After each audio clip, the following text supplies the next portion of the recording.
오늘 거룩한 주일을 맞아서 이렇게 하나님 앞에 예배드리는 여러분들에게 하나님의 크신 은총이 함께하기를 간절히 축원합니다. 우리는 약 8개월에 걸쳐서 성막과 제사장에 대해서 살펴보았습니다. 제가 와서 그 다음 주부터 아마 성막을 한 것 같은데, 그래서 한 8개월 넘도록 이 성막과 또 지난주까지 제사장을 살펴보았는데, 왜 하나님께서 성막을 건축하라고 하셨을까? 성막의 궁극적인 목적은 다른 것이 아니라 하나님께 제사 드리는 데 있습니다. 성막이 아무리 지어졌어도 거기서 제사를 드리지 못한다고 하면 이 성막은 무용지물이겠죠. 하나님께서 모세에게 성막을 건축하라고 말씀하시고, 그곳에서, 그 성막에서 제사를 통해서 하나님은 이스라엘 백성들을 만나 주시겠다라고 약속을 하셨어요.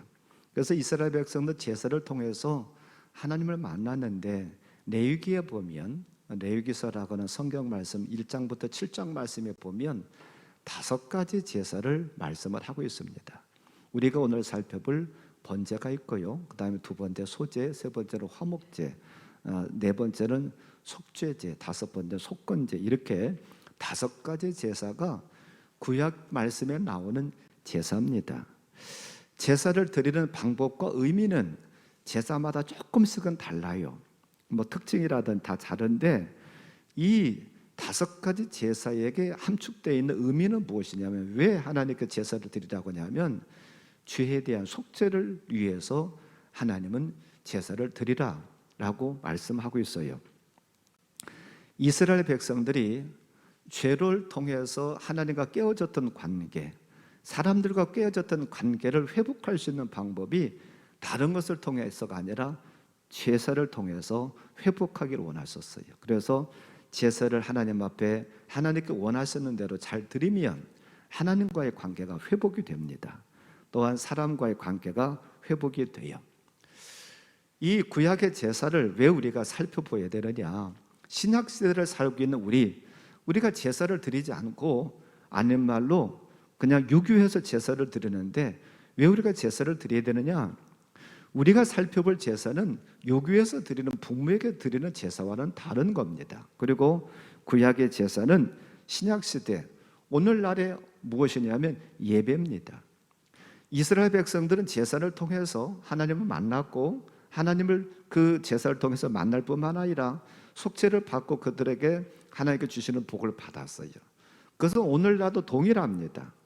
구약시대는 제사라고 하는 것을 통해서 하나님 만나고 복을 받았지만, 오늘날은 예배라고 하는 것을 통해서 복을 받아요. 하나님 만납니다. 그래서 우리가 어찌 보면 제사라고 하는 것은 우리에게 그림자와 같은, 모형과 같은 거예요. 예배에 대한 모형과 같은 겁니다. 그래서 어찌 보면 중요합니다.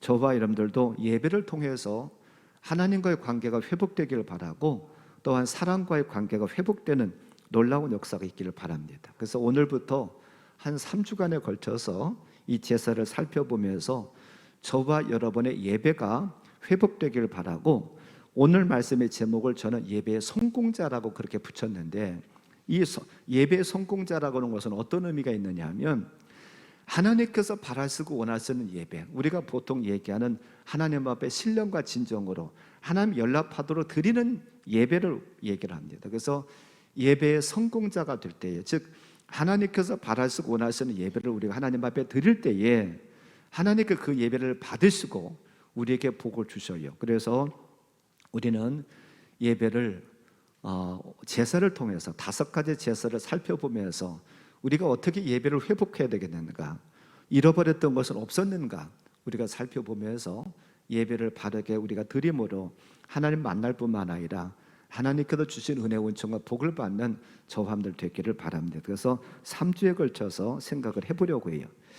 자, 그러면 먼저는 우리가 생각해 볼 게 무엇이냐면, 그러면 제사를 드리려고 하면 무엇이 있어야 될 것인가? 제사를 구성하는 3가지 요소가 있습니다. 그것을 먼저 생각해 보려고 그래요. 에덴 동산에서 선악과를 따먹고 에덴 동산에 추방됐어요. 인간들이요. 죄 때문에. 근데 하나님께서 그런 추방돼서 살았던 인간들, 죄인들에게 하나님께 찾아오셔서 뭐라고 말씀하시느냐 하면 나를 만나려거든 제단으로 나오라는 거예요. 내가 너희를 제단에서 만나 주겠다는 거예요. 그러면 제단이라는 것은 어떤 의미가 있을까? 여기서 말하는 제단이라고 하는 것은 제사입니다. 제사를 통해서 죄인된 너희들을 내가 만나 주겠다라고 말씀하셔요. 아담과 하와가 뱀의 꾀임을 받아가지고, 마귀의 꾀임을 받아가지고 하나님께서 원하시지 않는 것을 합니다.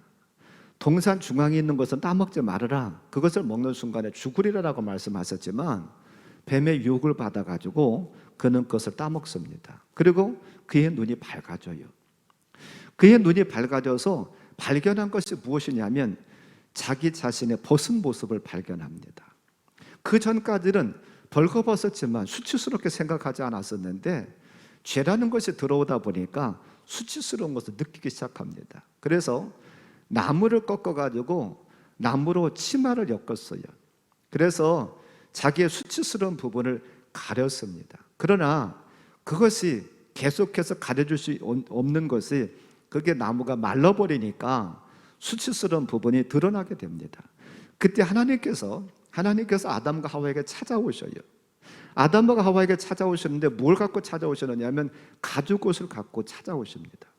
그래서 아담과 하와에게 수치스러운 부분을 가죽옷을 통해 가지고 가려주셔요.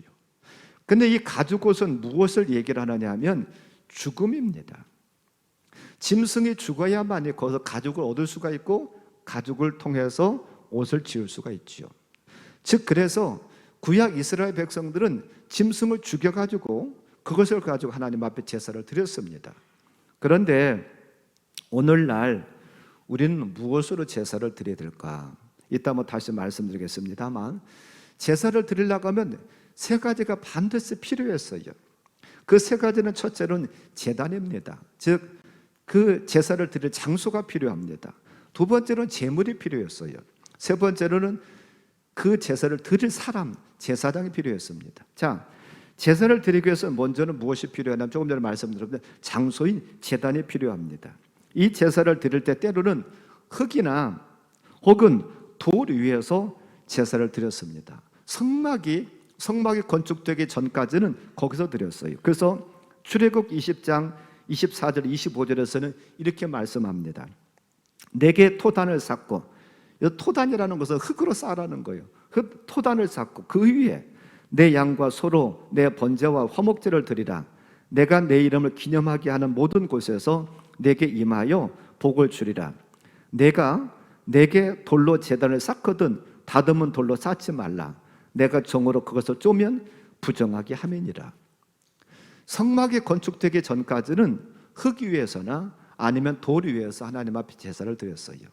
그런데 성막이 건축된 다음 모세를 통해서 하나님께서 성막을 건축하라 하시고, 성막이 건축된 다음에는 하나님께서 어디서 제사를 받으시고 하나님께서 그 상란을 만나 주셨느냐면 성막에서, 더 구체적으로 얘기한다고 하면 번제단에서, 번제단이 짐승을 태우는 곳입니다. 그래서 거기서 하나님께서 만나 주셨어요. 오늘날의 제단은 그러면 무엇일까?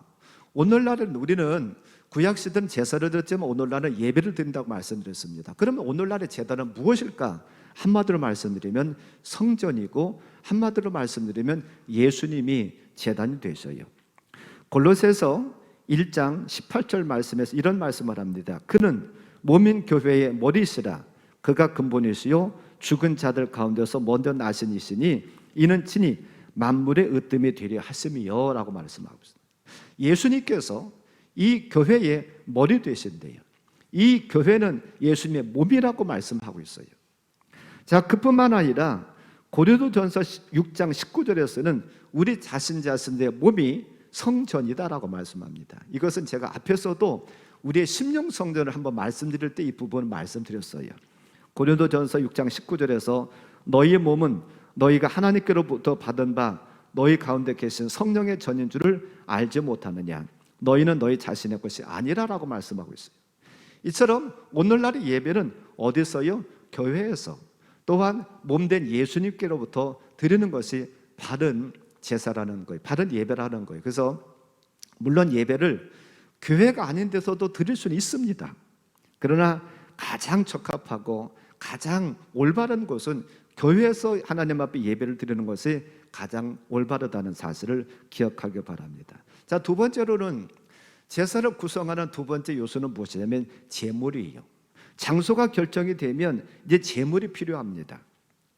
구약 이스라엘 백성들은 그 제물을 뭘로 사용했느냐 하면 소나 양이나 염소나 비둘기를 사용했어요. 구약 시대는 그런 짐승이 제물이었는데 오늘날 예배를 드릴 때는 무엇이 제물이 될까? 그것은 우리 자신이라고 하는 거예요. 우리 몸이라고 하는 거예요. 조금 전에 같이 봉독한 로마서 12장 1절 말씀에 보니까 이런 말씀을 합니다. 그러므로 형제들아 내가 하나님의 모든 자비하심 너희를 권하노니 너희 몸을 하나님이 기뻐하시는 거룩한 산 제물로 드리라. 이는 너희가 드릴 영적 예배니라 라고 말씀하고 있어요. 우리 몸이, 저와 여러분의 몸이 제물이래요. 그럼 이렇게 생각하실려나 몰라요. 그러면 구약시대처럼 우리 자신들이 죽어가지고 하나님 앞에 태워가지고 드려야 되는가 그렇게 생각하실려나 모르는데 그게 아닙니다. 오늘날의 예배는 우리 몸이 제물이기는 하지만 그렇게 드리는 것이 아니에요. 이 부분은 제가 뒤에서 우리가 제물된다, 우리 몸이 제물된다라고 하는 것은 어떤 의미가 있는가를 제가 뒤에서 더 자세하게 말씀을 드리겠습니다. 자, 세 번째로 제사를 구성하는 세 번째 요소는 무엇이냐면 제사장입니다. 장소가 결정이 되고 제물이 아무리 준비가 됐다 할지라도 그것을 드리는 사람이 없으면 제사를 드릴 수가 없어요. 구약 시대에는 아무나 하나님 앞에 제사를 드릴 수 있는 게 아니었습니다.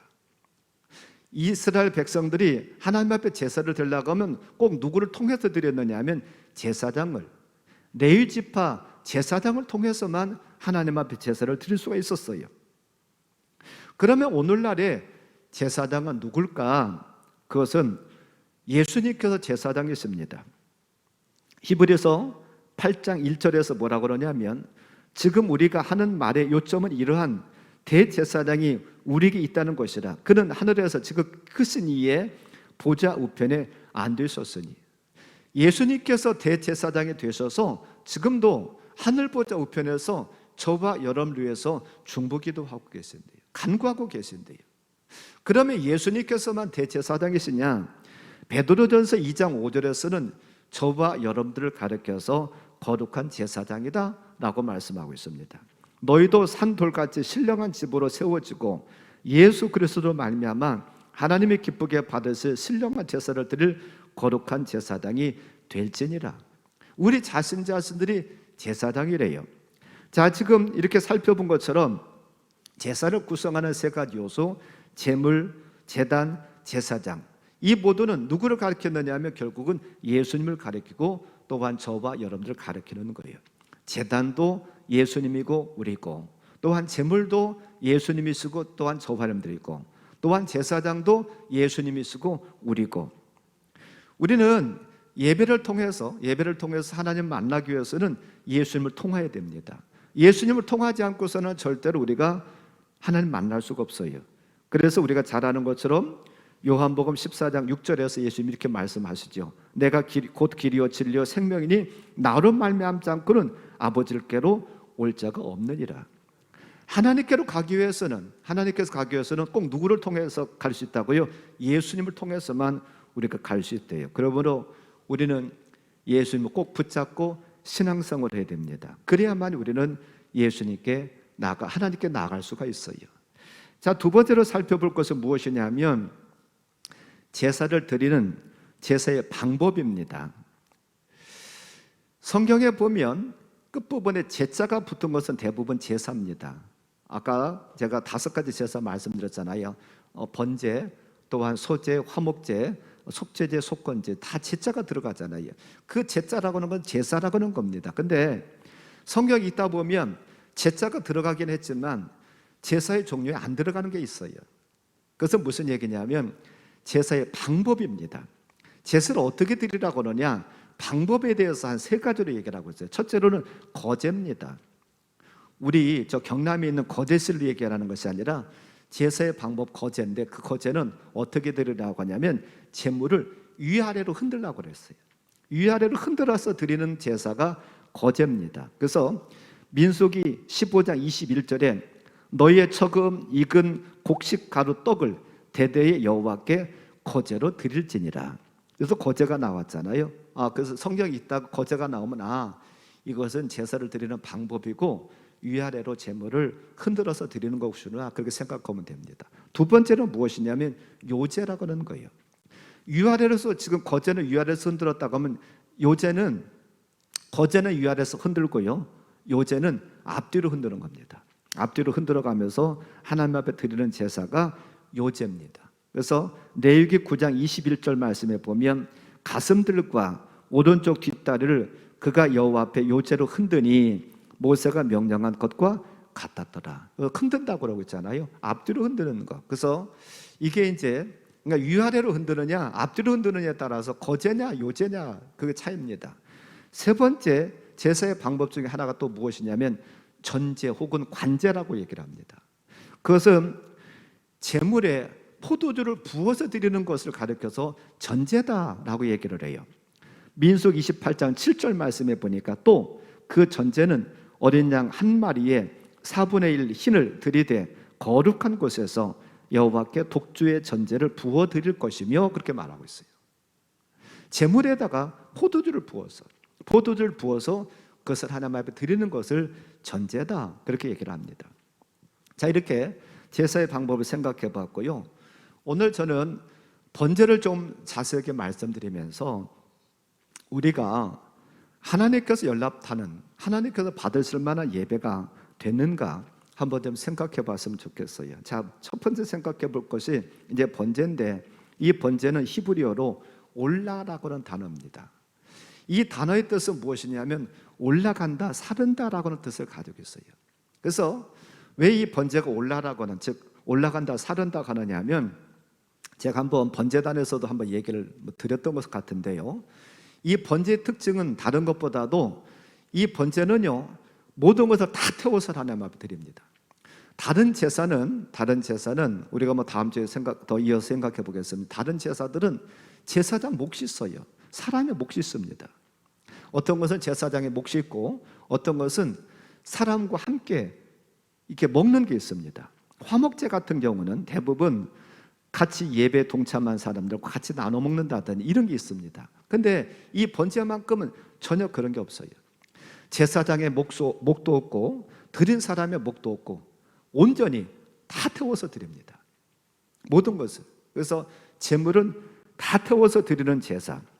왜 이 제사가 태워서 드리느냐? 이게 희생제사입니다. 희생제사이기 때문에 인간의 몫을 없는 것이 특징이에요. 그래서 이 제사는 다 태워서 드리듯이 저와 여러분의 의미하는 바는 무엇이냐면 온전한 헌신을 얘기를 하고 있습니다. 하나님 앞에 온전한 헌신, 남김없는 헌신, 충성, 이것을 말씀하고 있어요. 그리고 이 제사는요 5가지 제사 중에서 가장 처음에 드리는 제사고, 이 제사가 가장 기본이면서도요 가장 중요합니다. 그리고 이 제사는 구원의 제사예요. 무슨 말씀이냐면, 제가 성막을 하면서 번제단과 물도명의 차이를 말씀드리면서 요한복음 13장을 가지고 제가 설명을 드렸어요. 번제단은 요한복음 13장의 표현으로 얘기한다면 목욕하는 곳이고, 물두멍은 씻는 곳이다. 그리고 이 번제단은 무엇하는 곳이냐면 우리의 영의 죄가, 저와 여러분의 영의 죄가 사함받는 곳이다 라고 말씀드렸습니다. 그리고 물두멍은 씻는 곳이고, 물두멍에서는 우리의 자범죄, 우리의 정신으로 지은 죄, 즉 마음으로 지은 죄, 우리의 또한 손과 발로 지은 육의 죄, 이것이 사함받는 곳은 물두멍이다라고 말씀드렸습니다. 여기 지금 번제를 그것으로 표현한다고 하면 여기서 사함받는 것은 저와 여러분의 영의 죄예요. 제가 전에 죄의 종류에 대해서도 한번 말씀드렸었습니다. 사함받을 수 있는 죄, 사함받지 못하는 죄 한번 말씀드렸어요. 영의 죄는 그것으로 한번 죄를 지으면 사함받을 수가 없는 죄입니다. 그래서 이 영의 죄는 조금 전에도 제가 아담과 하와를 말씀드렸는데 아담과 하와가 선악과를 따먹음으로 지었던 죄, 영의 죄고 이것은 유전되는 죄입니다. 우리는 이것을 사함받아야만 저 사람들이 구원받을 수가 있어요. 그래서 어찌 보면 이 번제는 굉장히 이스라엘 백성들에게 중요하고 저와 여러분에게도 굉장히 중요합니다. 예배를 통해서 저 사람들 예배를 통해서 저와 여러분들이 예수님 만나고 예수님의 십자가를 통해서 구원받지 못한다고 하면 우리는 어디서도 구원받을 수 있는 길은 없어요. 예배를 우리가 성공하기를 바랍니다. 예배를 정말로 하나님께서 받으실 만한 그런 예배를 드리는 저 사람들 되기를 바랍니다. 자, 그러면 이 번제에 제사를 드리는 순서를 좀 말씀드리면서 좀 함께 은혜를 나누려고 합니다. 자, 번제는 이 번제를 어떻게 드리느냐? 이 번제는 먼저는 제물을 선택을 합니다. 오늘 말씀 레위기 1장 3절부터 보면 여기에 보면 제물을 선택하는 게 나와요.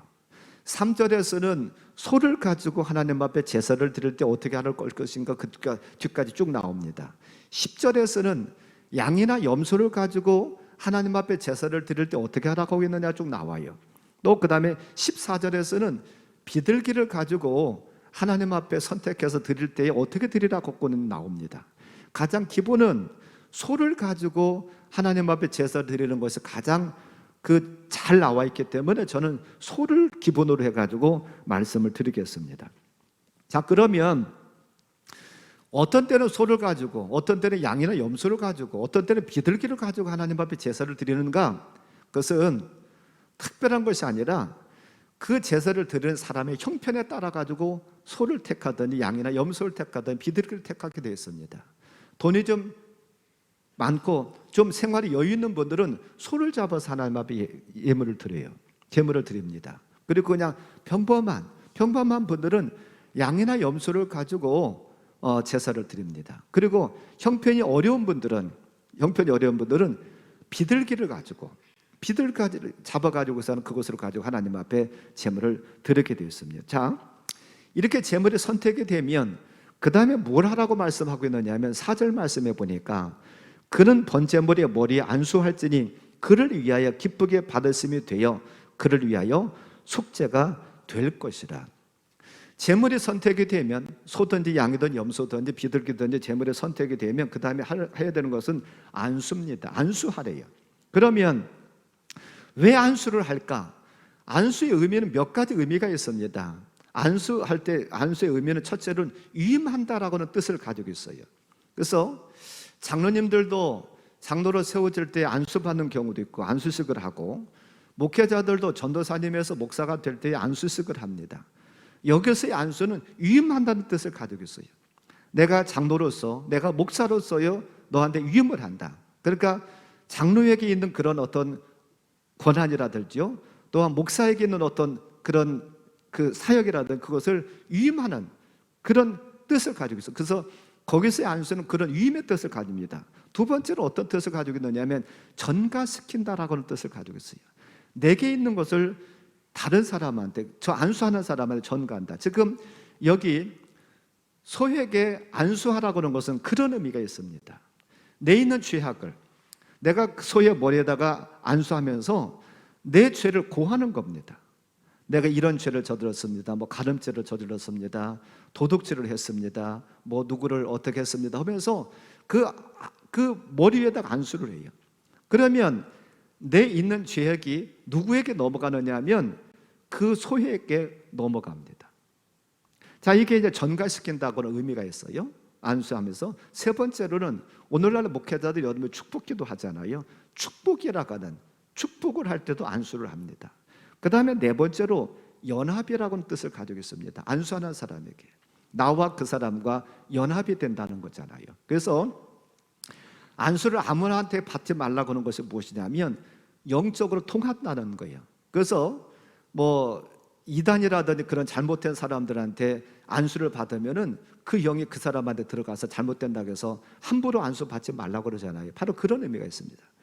근데 여기서 지금 소에게 안수하는 것은 이 제물에게 안수하는 것은 두 가지 의미가 있어요. 첫째로는 전가시키는 겁니다. 내 죄악을 저 소에게 전가시켜요. 내가 간음죄도 저지르고 도둑질도 하고 사기도 쳐먹고 어떤 죄를 다 고하면서 내 죄가 저 짐승에게, 저 재물에게 넘어갔다는 거죠. 또 하나의 의미는 어떤 의미가 있느냐 하면 연합이라고 하는 의미입니다. 내가 저 재물이 된다는 거예요. 내가 지금 저 소와 같이 똑같이 됐다는 거예요. 그러니까 내가 지금 소가 될 수는 없지만 소와 같은 심정이 된다라고 하는 거예요. 그게 안수하면서, 재물에게 안수하면서 그런 심정으로, 연합이라고 하는 의미로 안수를 하는 것입니다. 이 연합과 관련돼 가지고는 제가 앞에서도 한번 말씀을 드렸었어요. 전에도 말씀드려서 여기서는 간단하게 말씀을 드리려고 그러는데, 그럼 연합이라는 것은 어떤 의미를 갖고 있느냐?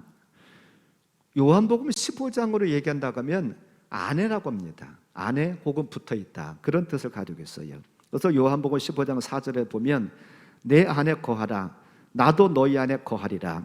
가지가 포도나무에 붙어있지 아니하면 스스로 열매를 맺을 수 없음 같이 너희도 내 안에 있지 아니하면 그러하리라. 그래서 요한복음 15장에서는 안에 있다, 붙어있다라는 것을 연합이다, 그렇게 얘기를 합니다.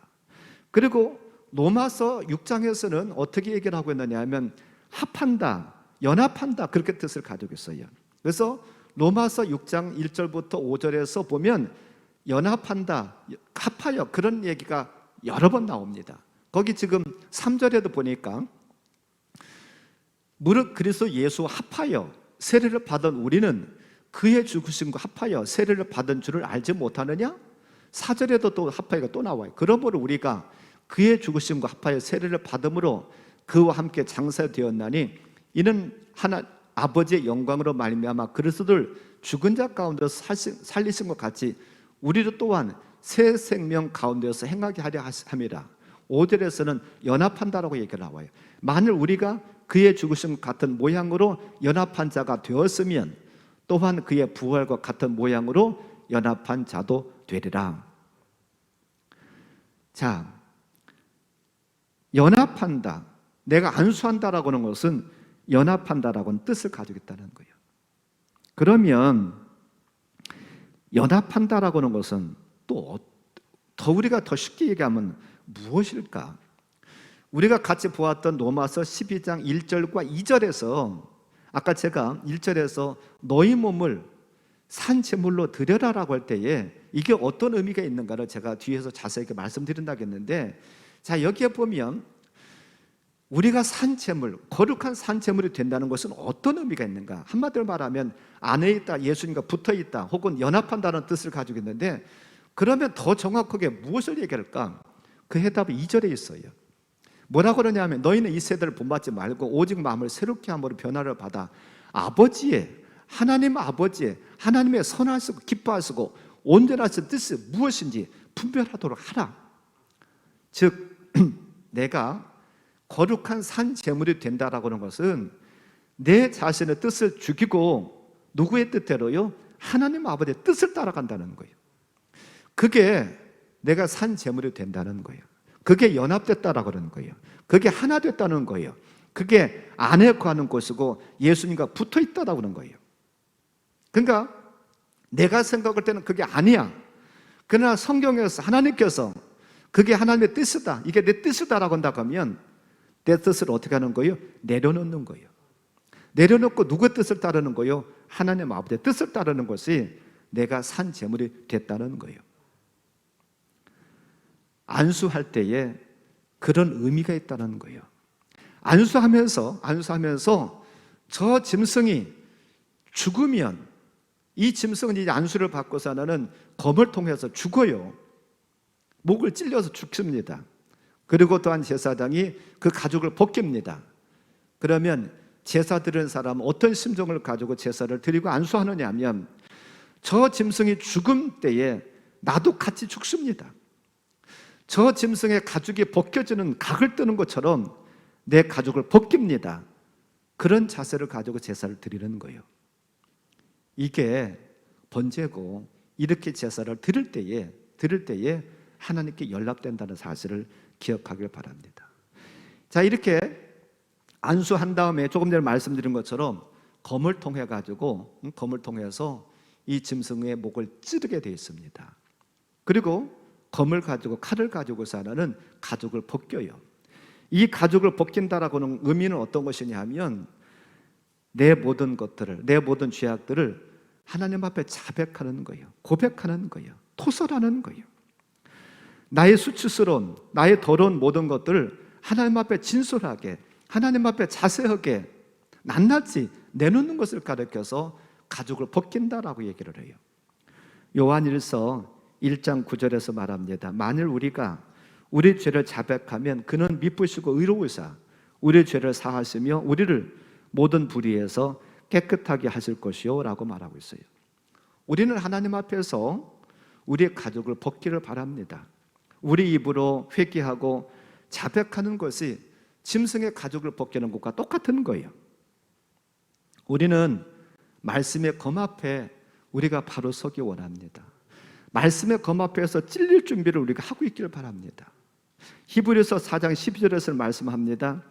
하나님의 말씀은 살아있고 활력이 있어 좌우의 날선 어떤 검보다도 예리하여 혼과 영과 및 관절과 고수를 찔러 쪼개기까지 하며 또 마음의 생각과 뜻을 판단하나니 하나님의 말씀을 통해서 찔림받기를 바라요. 하나님의 말씀을 통해서 찔림받지 못한다고 하면 그것은 제물이 제대로 될 수가 없고 번제를 제대로 이룰 수가 없습니다.